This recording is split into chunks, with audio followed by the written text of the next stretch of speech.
painful and emotional day in court for the family of 13-year-old Tristan Bailey on the first day of sentencing for her killer, Aiden Fucci. In the past hour, we've heard heartbreaking victim impact statements from those who knew Tristan and her family. A close family friend says Tristan was like a daughter to her, and she will carry the pain of Tristan's loss forever.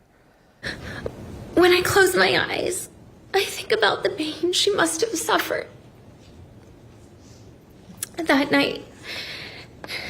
And I wish so very much that I could take that from her. I always pray to myself that in those final moments, she was able to close her eyes and see the faces of family and friends. That family friend also addressed Aiden Fucci directly, saying a piece of herself died the day Tristan was murdered.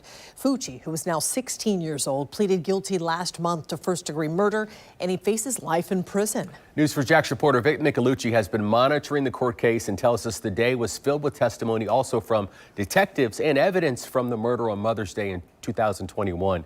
We do want to warn you, some of these details are disturbing. It's the first day of sentencing, and we're hearing many details that we would have heard if there was a trial. Now, because Fucci pleaded guilty, the judge is considering the testimony and the evidence. See in this photograph? Just a closer-up view.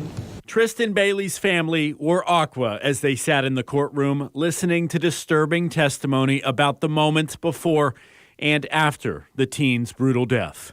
We heard from one of the first deputies to talk to Fucci on Mother's Day morning. I learned that Tristan was at that residence in the very early morning hours with Aiden Fucci, and that they eventually left there approximately 1 in the morning. The judge reviewed surveillance video showing Bailey and Fucci walking together at 1:45 a.m. Then Fucci returning to his home alone around 3:30 a.m. The next morning, Fucci, 14 years old at the time, recorded videos on Snapchat in the back seat of a deputy's cruiser. He's there with a friend. Car, guys. Tripping, dude. Listen to car, guys. Tripping, dude.